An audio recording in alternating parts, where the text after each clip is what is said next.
Nirvighnyam kurume deva sarva karyeshu sarvada.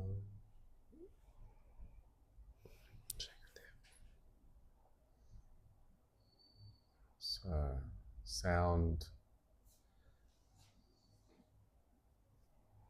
Does anyone know the Sanskrit word for sound? Oh. Nadam. Which one? Nada. Narada. Nada. Nada. So either nadam or nada. Uh-huh. So not but Nada. What about the Sanskrit word for hearing?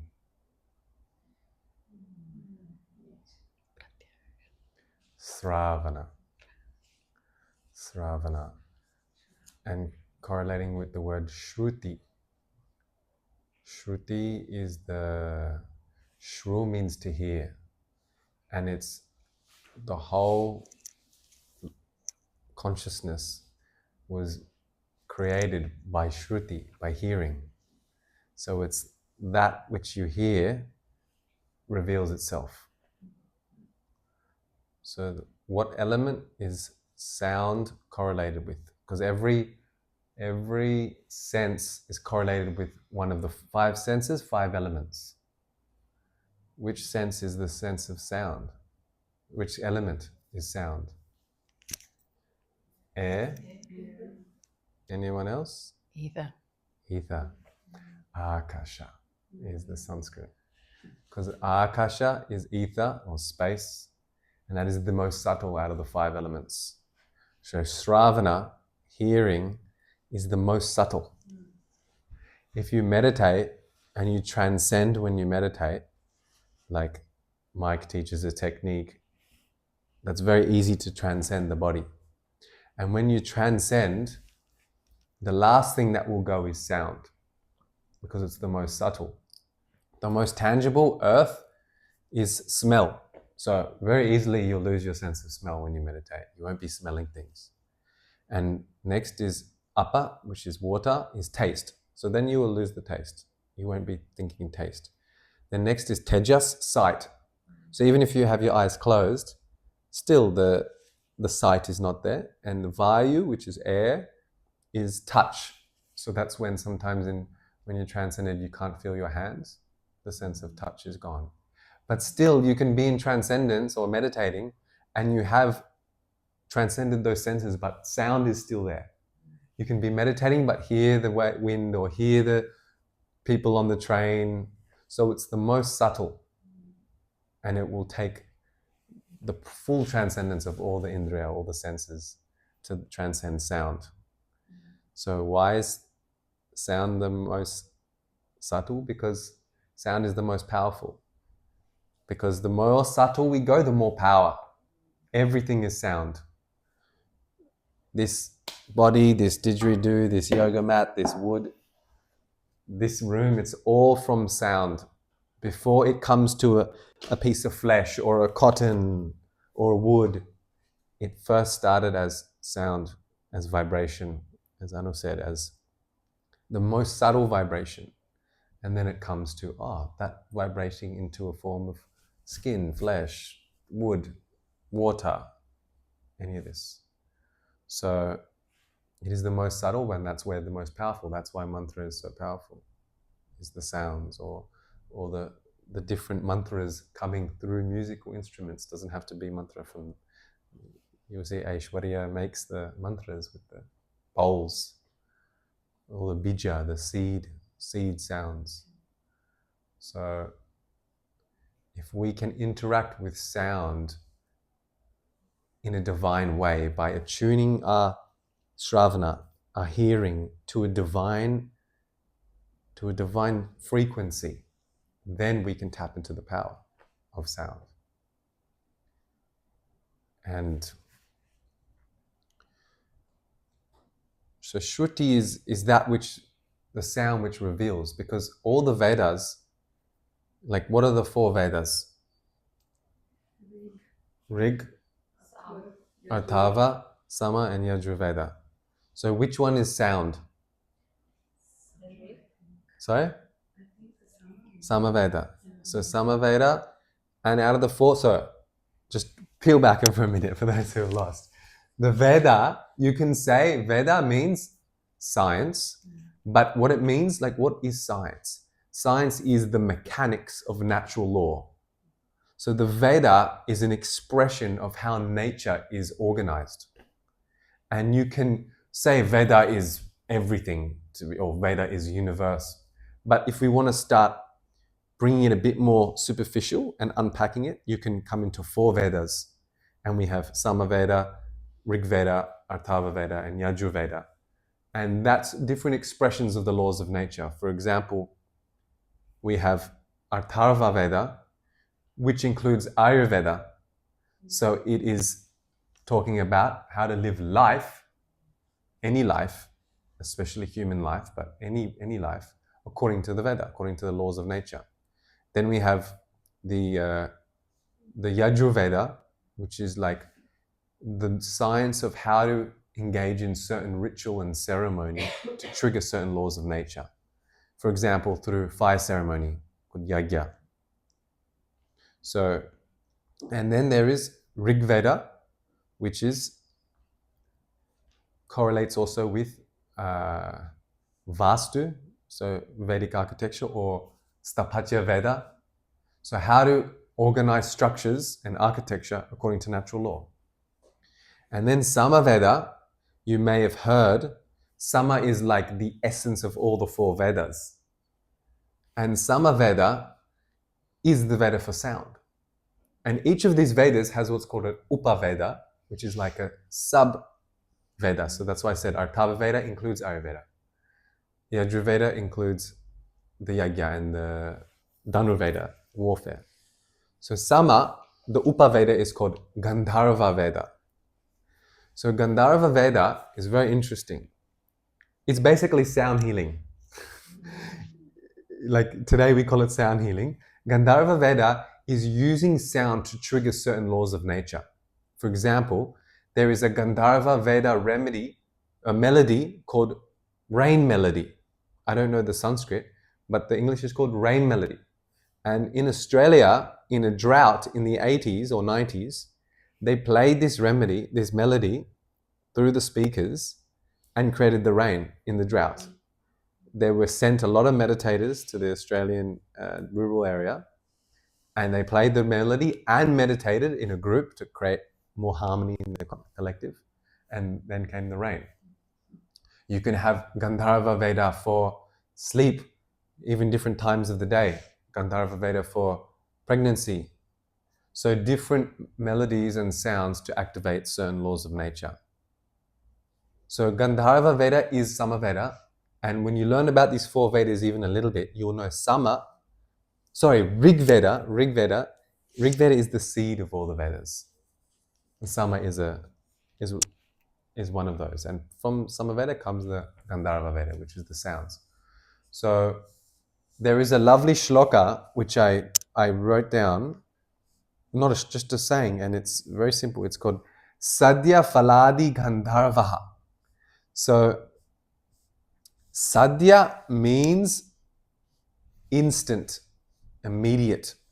And phalam, anyone know the word phalam? Fruit. And then Gandharva is like the celestial sounds and the celestial beings. So Sadhya Faladi Gandharva, the celestial sounds or the divine sounds creates the Sadhya Phalam, the instant fruit, instant results. So once again, the celestial or the divine sounds will create instant results. When we're learning Ayurveda, when I'm learning with my teachers, and we learn the pulse diagnosis, there are these certain qualities that are ideal in a pulse. I'm not going to go into them. And there are 3 qualities. You will never, very rarely find that in someone, because that means they're in perfect health. And it's very hard to find anyone in perfect health. But you will find it in that person if they have certain experience with music. That's the only time you can find that, because the Gandharva, the divine sounds, can create this instant harmony in the body. So this was very interesting when we learned that shloka, because not many ways you can trigger that perfect harmony. So sound has that power, and in Ayurveda, actually, although sound is the most subtle, and in general, subtle means potent, actually, sense of touch is the king of the senses. And what was touch? Which element? Air. Air. So the next subtle, the more gross than air, akasha is air, and that's touch. So why is touch the king if sound is the most subtle? It's said because sparsha, touch, is the biggest, it's the grossest, it's everywhere. Like vata is air, it's the king of the dosha, it's everywhere.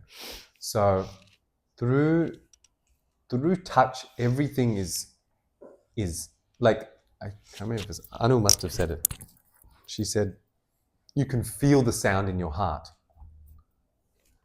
Like especially you will feel the sounds, and when I will play the didgeridoo, maybe on near to your body, you will feel it. So you're not just hearing, you're feeling it. So touch is that feeling. It's everywhere. So Shruti, that which is heard, and all this Vedic knowledge, I know Samaveda, Rigveda, Atharvaveda, Yajurveda, so sophisticated, like from Ayurveda, the science of life, such a big topic, to Stapatya Veda, to Yajurveda, the yagyas, and to Dhanurveda, the warfare, so sophisticated. It was all just heard. It was just rishis, these great seers in meditation, and Shruti. They just heard it. They heard the knowledge. It's incredible. Like they just cognize this through sound, through receiving the energy through mantra and through. So this is the power of sound. So also we can talk about the physical, how to refine, how to attune, or how to attain and refine that shravana, that divine hearing, because we want to hear divine. So because shravana is vata, which is space element, also air element, we have to protect our ears. You walk outside tonight without your ears covered, and then cover it and see the difference. People underestimate how important it is to protect your ears, especially in this weather in London and in wind. You can try do the experiment yourself. Go out on the wind without your ears covered and put a beanie on, or put cotton in your ears, or like that. You'll see you're sealed. You're sealed up, you're protected. Like in the treatments, I've been putting cotton in the ears during the treatment because it's like this cocoon of protection. Because vata enters through the ears, and vata is vayu, is air. That's what dries up the sensory organs, and that would lead to, you can say, degeneration of hearing, degeneration of smelling, degeneration of the brain, degeneration of taste. All the senses is nothing but dryness, drying out that vata, which takes the information and moves it into the process. Because vata is all the movements, including knowledge perception. How can I perceive what Dylan is talking about in this lecture and put it into my brain and understand it? That's vata. That's why the ADHD who can't concentrate, can be, the vata is too much or distorted and not regular. So pitta actually will metabolize it, that's the fire, but vata is what perceives the knowledge. So we need to keep our head protected with one simple thing: keep the ears protected. So important. And you can even oiliate the ears also. It's very good. Every day. See, I'm sure everyone here, maybe there's a couple people I don't know here, but I think everyone here knows about the practice of oil massage in Ayurveda. You know, self-abhyanga. So that is like a daily thing to do for so many reasons. I'm not going to go into it. One of the things is the hearing. I mean, like if you look at tinnitus and Shravana degeneration, like the hearing degenerating. Abhyanga is very important to prevent that, and then if it has started, to halt the degeneration process while you work on healing it. But Ayurveda said, Shiro Shravana Padesheshu, means the minimum of Abhyanga is Shiro, head, Shravana, and Padesheshu, the feet. That's it. If you can't do Abhyanga every day put a bit of oil on your crown, into the ears, like right in, and the soles of the feet. That's it. So this is the top, this is the bottom, but this is the Vata. This is the king. Vata is the king of the doshas. And this is one of the main seats of Vata. So definitely oleating the ears every day is important. It can be before your shower, especially if you swim, like Mike in the Hyde Park pond every day, in the cold water, most days. Then definitely you need to put the oil in because it protects from What's the best oil for the ears? The best, you can get different ear oils. You can even use the nasya oils, the same oil that they use for nasya. So there's a classical formula called Anotailam, which Jivita has. We do the Nasika oil. We even have an oil for ears. It's called Karanapurna oil. So you can, and just sesame also, or ghee. That's the simple oils. But the Nasika is good. And that can be on the pinky and in. On the pinky and in, as well as in the nose. Because the nose is so important to treat the audible sense. And so important because it's the direct way to the skull and to the brain and to this whole facial arteries. And also, one more thing for the face is oil pulling. So swishing oil in the mouth for 15 to 20 minutes. It can be sesame oil or a medicated oil. That will also strengthen the facial arteries. And is very...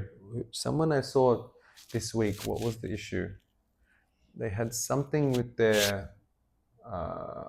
she had the concussion. She fell and had hit her face. She passed out and hit flat there. She was still recovering. So for her, the gandusha is very helpful because it means the oil pulling, it enhances the blood flow to the face and to all the sensory organs. So oil pulling is so much more. Now it's popular for like teeth and whitening the teeth and for gum health, but it actually does the whole head, neck and throat. Even the thyroid, if it's a medicated oil, it will help. And that's another thing for singers, it's very good. And Nasika for singers is very good. So lubricating, because the number one quality of Vata is dry. That's the first quality, Ruksha. So the opposite to dry is oily or unctuous. So it's so important to oleate the Vata areas, which is Shiro, Shravana, and Padesheshu. This is the Vata sthanas, the Vata seats. There are more seats of Vata, but those are a lot of them, like lower back also, and the whole skin. That's why Abhyanga is so good for Vata, because the skin is the sensory organ of Vata. It's the sense of touch. So it's very good for that. And if there is the tinnitus, then the Shirodhara treatment, which you can do at Jivita, is very good for that, because it calms the Vata in the brain, which is causing the ears to ring. And also, when the ears ring, it sometimes can be with the Kundalini activation. Has anyone experienced the ringing in the ears from spiritual experiences? So some people have it very strong, like uncomfortably strong, and it's not tinnitus. It's just a radical Kundalini awakening or an expression of that happening. And it can be intense for them, and they need to still keep the Vata balanced because the energy is moving so much that the pressure in the head is creating this ringing, and that's the Vata. So it's so important to keep the head and the orifices lubricated for the sense of hearing. And for the for the eardrops, you can do that, or especially you can do with Nasika or the Karnapurna oil or an ear oil.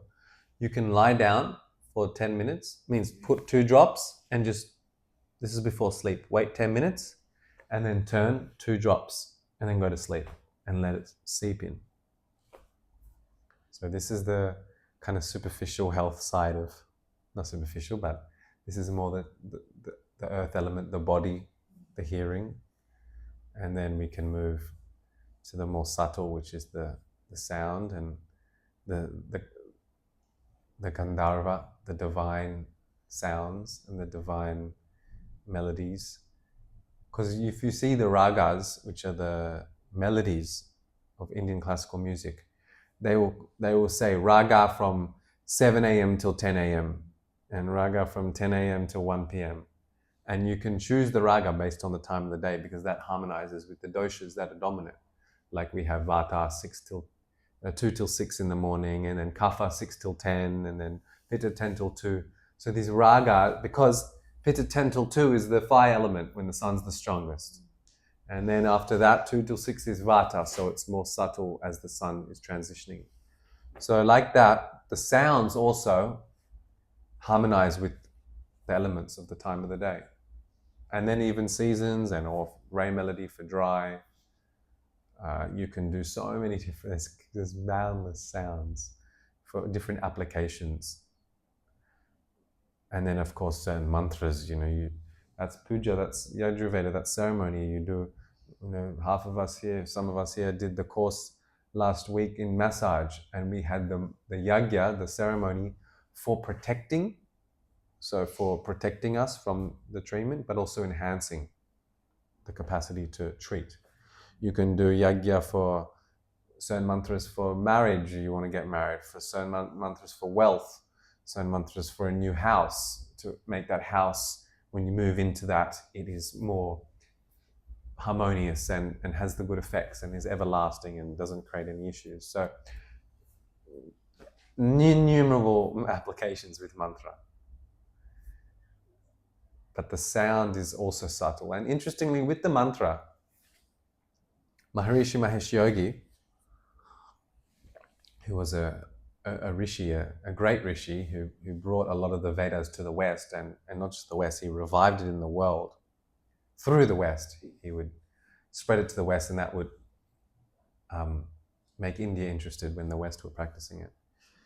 But he was strong on saying to not speak the mantra out loud, to do it inwardly.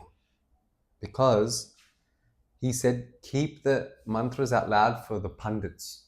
And those are the masters of ceremony who have been initiated from blood, but also grown up in chanting. Because if we make any mistake in the mantra, it can cause some ill effect and take away from the power of that. But if it's inwardly, it's more subtle. We're not putting it out into the manifest. So it's more towards that space element.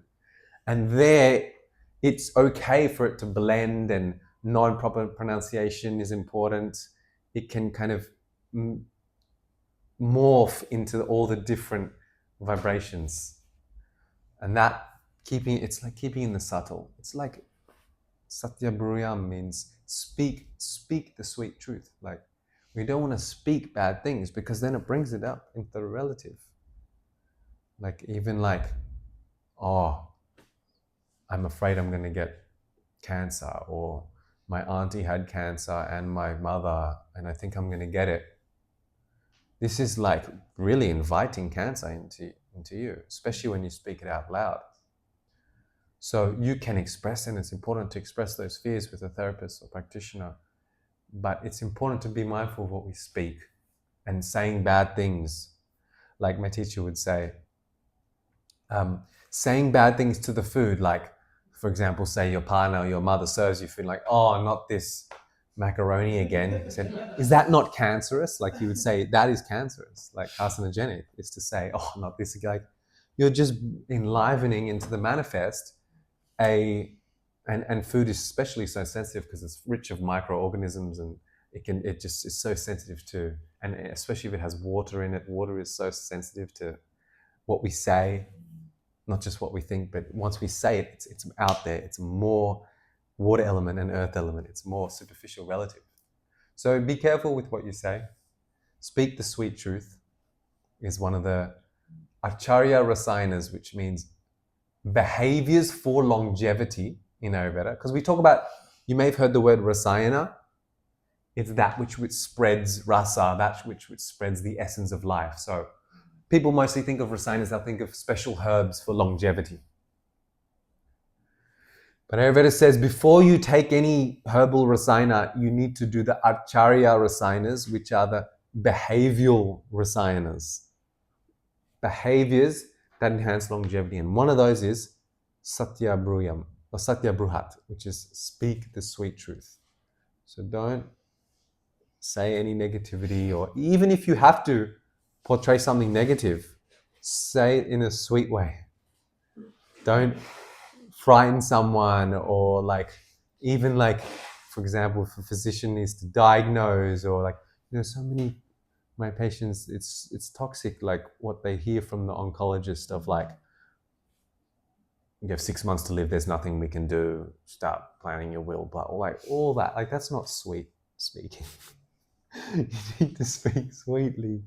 Or the woman goes for a pregnancy scan and the radiologist is like, oh, the baby's a bit small, you might have to get some intervention, or this is something that needs to be changed. There's just a little, the baby's small, that's fine. And now there's that fear, even though that mother might have been, or mother to be, was so strong and is a strong person, still that speech has come into her being. So speech is so powerful, and because they're going to hear it, and the hearing is the most powerful. So Satya Bruyat, speak the sweet truth.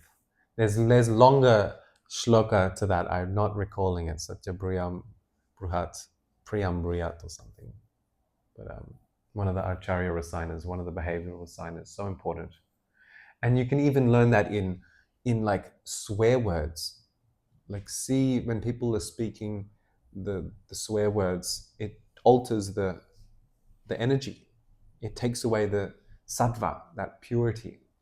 And the purity, which is the pure speech, is what gives the good effects. And there's even a siddhi, which is a supernatural capability called vak siddhi. And it means that which you say comes true. So one of my teachers has said to have that vak siddhi, and his mother also has said to have it. So if they say you will be better, the patient gets better much easier, because he's developed the shakti, the energy for that ability to speak. And one of that is he speaks the sweet truth. He doesn't say swear words. He doesn't say negativity, and his speech is very powerful, and not over speaking also. That's why some people, they can say something very simple, like in a consultation, but it completely changes the life of the client. It's just the power of not just, they say it's not, this is modern science will also study, it's not what you say, it's how you say it. So that's, the vak siddhi is very powerful, and that's because it's all received through the shravana. So speech is also related with vata, of course, the udana vata, the vata that goes out. And speech is also saraswati, which is the aspect of nature, the divine feminine aspect of creativity, learning, music. So it's music, but also speaking, with the planet Mercury, which is also speaking. And Shravana, hearing, is also Mercury, because it's communication. So it's ultimately, we want to communicate, listen, give on a divine level, ideally. And doesn't mean we have to only speak divine and listen to divine things. But when we are activating that Shravana, that divine hearing, and that Satya Bruhat, that not just the sweet truth, but also Shuchi, the pure speech. If we have that in our lives, as well as we love to have conversations about the football and whatever it is, then that will create more power and keep the prana flowing in our relationships and in our work and in our actions. So it's wise to activate the Shravana and utilize it, as well as the Shuchi Vak, the pure speech. And that can be done all these ways, and just also through the physical sense organs, the oils and the good foods like ghee and garlic is also very good for the ears. If for ear infections, like you can just put garlic cloves in your ears like earplugs. It's good. Take the skin off and just put it in. Garlic is so good for the ears because it's so good for vata. And see if I wrote down anything else. If I could say something, it was interesting what you said first, about that instant effect of sound. Yeah. Right. So I find this very intriguing. What we practice also this morning with the do pranayama, the Brahmari pranayama, that sound. That one, yeah. Everyone's doing and it's just really kind of when you understand someone, the first instinctive, like innate expression of your body is isn't it? There you go. Yes. So it's kind of in that line, I think, when it's kind of that beautiful. immediate connection comes, and it is kind of you're giving these cues with your sound that comes. You don't even think that it's coming, but it's constantly establishing that understanding and interaction between you with that.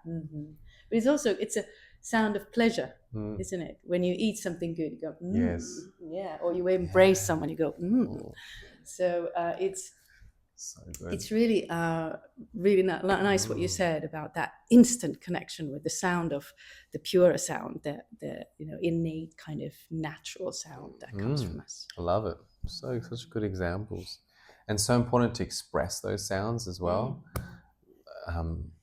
Like eating, like let it out, and of course, sexually, the orgasm is that instant, and that moves through sound a lot.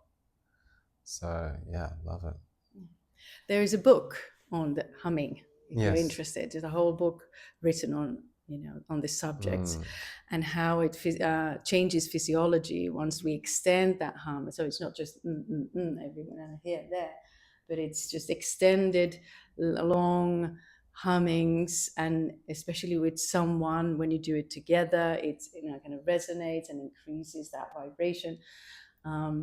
Something like when I had my baby and my partner at that time, we locked our necks together, and because he's got that really beautiful resonance, low male voice, and beautiful painkiller, it really is wonderful. And with partners, put backs to backs, and just hum for a long time. It just creates such a beautiful connection with each other. So it's great to play with that sound as well. But what it does on a physiological level is increases your serotonin levels and your feel-good hormones, oxytocin, dopamine, endorphins. They start flowing. So if you do that in the morning, like let's say 20 repetitions of the sound, you've got this beautiful. You just set your mind and your gut as well, because it works there as well. Right? Awesome. And that's why pulse is so important, self-pulse, because it's the most refined level of touch, because everything is vibration. Your liver, your heart, your lungs, your sacrum, your big toe, your ankle ligament. So that all has its own unique vibration. So through pulse, that's how, with pulse diagnosis, with a good physician, can see all the different parts of the body, and not just physical. It can even feel the subtle, emotional, the karma, the astrology. All of that can be felt through touch, because touch is the king. It has everything. It encompasses everything. Everything is felt. And that's why certain different frequencies, whether it's different hertz or different melodies, can even go to certain parts of the body and do different, like you'll see the didgeridoo may be more like root chakra, but this is not the most deepest didgeridoo, so it might be a bit higher. But then these bowls are definitely the space element. So more, whether didgeridoo, I can sometimes, because I do, and I will do on you, like sometimes after my treatments, I will play, but it's hard. I don't do it a lot because the treatments I do that, like for example, the Abhyanga, mostly I will do it with Abhyanga. It's very Akasha. It's quite subtle, and it's very like more like the bowl energy. So to bring the didgeridoo after that it's not, probably not for most people, but it can help when someone has something stuck in the chakra or in the spine, and it just needs to be like shaken up a bit, or they need to just drop down and ground. So every sound has different correlations in the human physiology.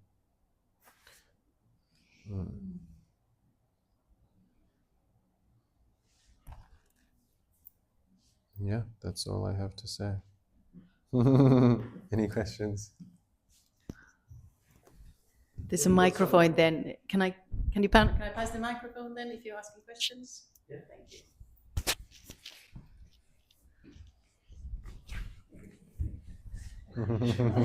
What is that? If you get a patient come in and you do the touch, you're checking their pulse, will you know on a sound level what they may need to?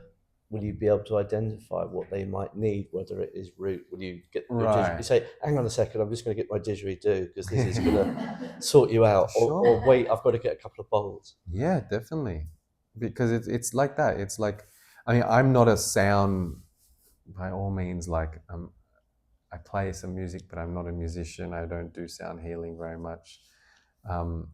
But from what I do know, like, definitely the didgeridoo is good for activating the root chakra, and also depends on like how to play it. So some people need to be kind of blasted with a very deep roaring, like a deep roar on the spine, or even the navel. That can be more for grounding or just tension in that area in the pelvis. And same with the heart. If they are holding any, like suppressing some emotions, definitely it can create tears and open that. And then the bowls can be more for expansion and harmonizing the mind. So that is easy for a clinician to assess what they need, and then with sound for sure. But there's so many different instruments, and there's the forks, which are so tangible, like you feel it on the body, and yeah. It's not something that I do a lot, sound. So, Thanks. And obviously the tone of your voice, the level that you're transmitting, talking to a patient, that pitch, that vibration. Whether if you want to bring someone out from something stronger. Yes, deeper. definitely. Yeah. Well, it's very nice to hear your voice whilst you have this melody in your so that goes up a bit, and then you have this baritone that comes. Can you hear it? Like this vibration from your chest. It comes. I can feel it, and so it's for human ear. It's very nice to hear a sound that has that melody, and that's considered naturally safe. Yeah, we experience safety when there's a little bit of that highs and lows and highs and lows. It's like a singing thing. But if I start talking like even babies consider that as a predator sound. Yeah, so it's naturally threatening, and you get into defensive states if you start talking like this. In Finland, we talk a little bit like that. So we're considered to be very rude often, but it's just our And like way. Germany We have the also. subtlety of understanding what we say to each other, but for an outsider, it sounds like we're on a predator mode all the time. Like German, would you say Finland and Germany yeah, is a bit yeah. similar? There is that monotony. Right. There is that melody is. It's a bit It's not. darker than Swedish, for sure. Yeah, not as Italian. Yes. Right. Yes, but there is these kind of how we interpret the sound instinctively. The melody is something that we do naturally to babies to train their ears, to train the muscle in the ear to receive information. So it's a good play, but it's also a physiological need for them to train the ear muscle. Yeah, I mean, you could speak so long about sound. It's the biggest thing. I was just thinking, if sound is everything and is the most subtle, that means that it should follow that if we listen closely, we could hear the truth, or actually the absence of truth, as a disharmony in the vibration. Is that? Hear the truth. Or the lack of the truth. Hear the truth as harmony, definitely. and the lack of truth as something is not in harmony. It's like intuition and Well, that's why sometimes you can feel when Right. someone's not telling you the truth, because it's dissonance. Yeah, it creates tension in here. It's because you sense, like, the senses for it, the radars or the sonars that you have are very energetic, and so they respond in a way where your body feels like something doesn't feel right. Like, you'd say it, you don't say something doesn't sit right or hear right, you'd say something doesn't feel right about this situation. So you felt it in your body with these cues, and the cues are vibration. I do feel that, but I was thinking one could close their eyes and focus on the sound. It's happening. What I'm trying to say is it's happening without you needing to focus on the physical sound. Because even things that your ear, the human ear, hears between a certain spectrum only. Beyond that spectrum is also sound, but not for the human ear. But it's still sound, it's still happening. So in the same way, the perception of a reality is based on many tools. So it's just the physical mechanism is called the brain, but the brain is just the physical version of a very large energetic. I'm doing a very poor job of explaining this. No. The brain is just the physical representation or manifestation of all the apparatus we have that helps us perceive and interact with energetic realms. So we interact with each other in the physical realm as matter, but then with matter, if you actually put it under a microscope, it's going to appear further and further apart. So the illusion of being solid, this is an illusion. Because you are seeing it at a certain distance, it looks like it's very close together, but the more it will become very disparate atoms just vibrating next to each other. So at that level, you're also communicating, but not with ears and sound within these hertz 20 to 20,000. There's many other things going on which you feel. So whether you focus on it or not, you will feel it. And then all of it gets distilled then by the physical apparatus into your physical body from your energetic body. That's all science fiction. I tried. Yeah, what you're saying of you can hear the truth. That's like the rishis. They hear the truth. That's you're cognizing and you're realizing through sound. And that's not like, oh, I hear someone saying wake up at sunrise.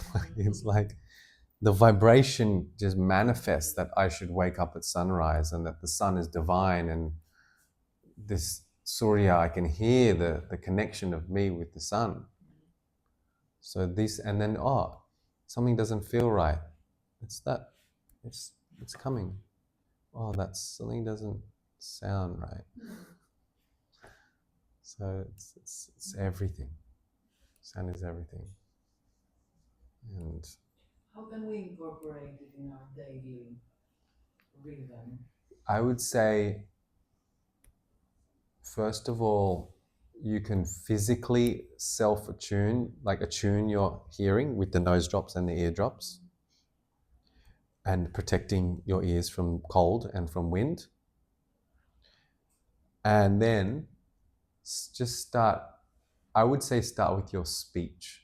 Be more mindful of the sounds that you produce, not just speech, but like walking around the house, are you stomping, and like, can you be more subtle? And then you'll also naturally pay attention to the sounds, all the sounds. Like, oh, the air conditioning, oh, the bird, the tree swaying, the touching of the. So just becoming more aware, starting to just create more awareness and tune into the subtleties. But I think a really good one is your own, what are the sounds you're creating? And I think the great one is early morning, you're the first one up. What's going on and what's each footstep do? Just everything's subtle. It's just we want to be more aware of the subtle and start to tune into it. And there are techniques like the Yoga Sutras of Patanjali speaks about the five senses and how to refine them and create more super subtle sensory perception through all the senses. He gives technique of certain yogic practices to activate that more. And that's the meditation technique or yoga technique called sanyama. So there's so many things that can be done, but I would say start with those things. I also find it very interesting how selective our hearing is. Yeah, when you said that, you know, the fan, I hadn't heard that fan until you said that. So it's kind of our realities are so selective, you know. It's like, does it exist if you don't hear it? But the and what in different times, you know, certain sounds sound good, and other times they irritate you to that you can't focus. That's why in the 8 limbs, the Ashtanga, the limb before meditation, which is dhyan, is dharan, which is concentration. So that's where you just concentrate, like Dylan was saying, you just pick up. Yes. And so when we teach in Jivamukti, the meditation is about observing, and that state is called Sakshi, the state of the witness, where you just witness. You're not part of it, you're not judging it, you're not getting involved and engaging with it. Oh, the fan is loud, is engaging. There is a fan, is observing. Yes. So that it's that state where when you start observing in the smallest, it's like expanding your peripheral, not just vision, but peripheral, the periphery of your senses. Do not just be just immediate and gross, because just in front of you is gross. And I don't mean gross as in icky.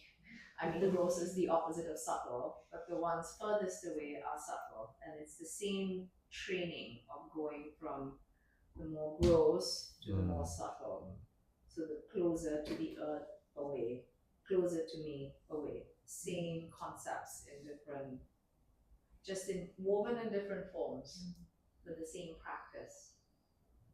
Yeah, so many yoga techniques. Also, pulse is very good to refine your senses, feeling your own pulse. Good. Any other questions?